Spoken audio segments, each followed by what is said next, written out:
Hello, Sir Knights, companions, and ladies. My name is Steve Wieters, and I am a past commander of St. Andrew Commandery number 17 of the Grand Commandery of Arizona. I was given the opportunity by the Grand Commandery of Arizona to put forth the name of a pastor who I felt would benefit from a hands-on visit to the Holy Lands. These trips are made available by the Grand Encampment of Knights Templar of the United States and are referred to as a Holy Land pilgrimage. I would like to take this opportunity to introduce Pastor Todd Chambers, who was chosen to make this pilgrimage. Pastor Todd, what were the first thoughts that went through your mind when you were offered the opportunity to go to the Holy Lands? I don't know if you remember, but it was kind of funny. I am and was at Phoenix Seminary, going to seminary school, and it was after a long night of class, and you had called me on my way home on the phone, and you'd asked me if I was still a pastor, and I said yeah, and you asked me if I'd wanted to go to Israel, and honestly, I'm not so sure that I heard that much after that, and you gave me all the details, and then we hung up. I probably drove a mile or two, and I go, wait a minute. So I called you back. I don't know if you remember that. I called you back. And I said, how much does it cost me? How long is it going to be? I think I asked you all the questions you gave me in the first one. So I was actually floored. I was quite numb. And when I got home, I told my wife, and we just kind of sat there and said to ourselves, it's a trip of a lifetime. I'm glad we were able to help you get there, because it is a trip of a lifetime. Yeah. Upon arriving in the Holy Lands, Yes. what were your first impressions? My first impression was it actually does exist. You know, you see it on TV, you read about it in the Bible, you read it, you know, you go to Bible studies, you study it at school. Until you're there and you actually see everything, it kind of came to life. It made it real. Share with us 2 or 3 highlights of your trip. The one that really stands out to this day was we spent 2 days at the Sea of Galilee. It's interesting because they've got a museum there based around a 2,000-year-old boat that was taken out of the bottom of the Sea of Galilee. And archaeologists have said, and scientists have said, it's definitely approximately right at a little over 2,000 years old, number one. Number two, historians have said that this was probably not the boat, but it was the type of boat that Jesus and the disciples went out on the boat when they had that big storm. The thing that really popped out was the boat was small. And in my mind, I thought it was a big fishing boat, number one. Yeah.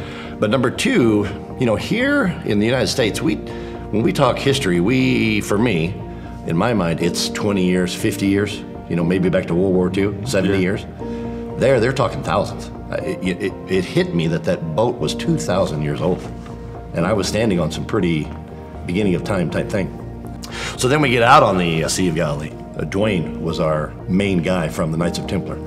And he and the entire group, there was 52 men and women, broke out into an old hymn. And all of a sudden the water went really calm. And they turned the boat off. They sang that hymn for about 2 minutes. There really wasn't a dry eye in anybody's eyes, and it was just us on there. And you look around, because you're in their boat, and you've got a 360-degree view of where Jesus's, pretty much his entire ministry was. And in my mind, I had him walking and traveling all over the globe, right? But it really, in reality, it was only 20 or 25 miles, and it all happened right there around the Sea of Galilee. I would say that was the number one highlight. I mean, there was a gazillion highlights, but that was, the Sea of Galilee there was a lot there. Yeah. And Sermon on the Mountain, keep on going. Yeah, I mean, it's really difficult to pick 2 or 3 out of such an amazing array of sights and things to see and stuff. Yeah, it was a history lesson in real time. How has the experience of visiting the Holy Lands changed you personally, and how has it influenced your ministry? Personally, I will tell you that, again, back to that original statement, it's one thing to read it, it's one thing to study it and believe it in your heart. But when you actually see it, and I'd like to give you some of my words and thoughts, but there was a lady there was a pastor, a female pastor that went with us, and at the end, they asked her that same question. I'm gonna have to copy it, because she said, the Bible now is my pop-up book. And I would have to say that's exactly what it did. It was pretty interesting. We had talked about that when you came back, that now when you open the Bible and you read a passage, you go, oh, I know exactly where they were. Yeah. I know, yeah. Yeah, it's interesting. That's really awesome. Yeah. How does it affect my ministry? It's, if you had asked me that question before I went, I would have probably went in another direction. And I'm not too sure what I would have said then. Because now, when I'm here, it's been, what, 5-6 months? And now that I'm here now, I will tell you that I'm a lot more confident in what I believe in. You know that thing, seeing is believing? There it was, right there. I mean, everything was there, but from our tour guide to the guys between Dwayne and our hosts, we just saw everything. I actually stood next to a 2,000-year-old olive tree. Didn't know that olive tree couldn't die. Did you know that? No. An olive tree can't die.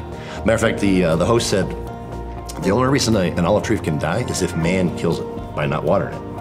And it was gigantic. I can't explain it, but except for the words, it just makes you more confident. So when I'm teaching somebody or somebody that's not a Christian that doesn't believe, it helps me be a little more bold, if you will, as far as what I believe and how it came about.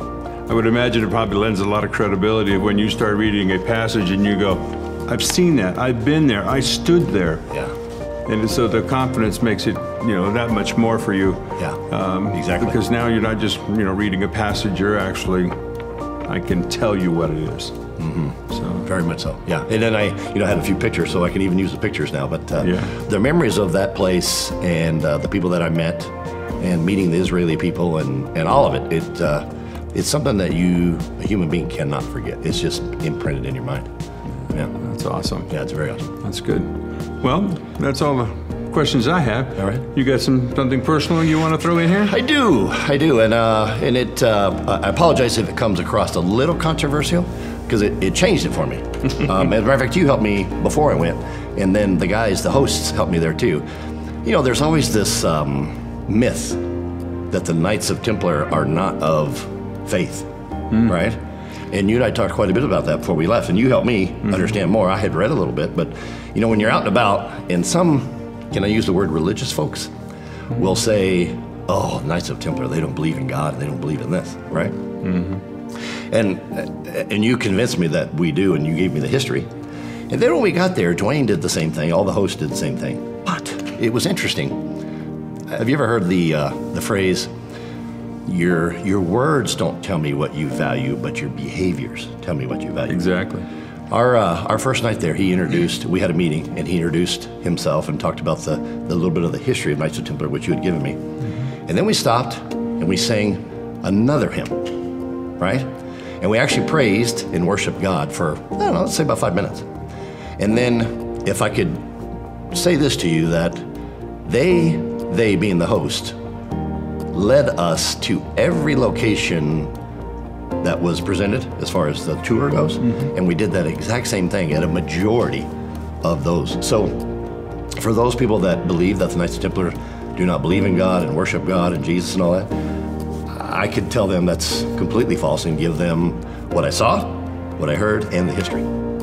Good. So for that, I'll always be extremely grateful for the Knights of Templar and you for nominating me to go, because it was a trip of a lifetime. And that's it. Cool. Well, thank you, Pastor Todd. I'm glad we were able to assist you in your ministry and provide you with this lifetime experience. Yes, thank you very much.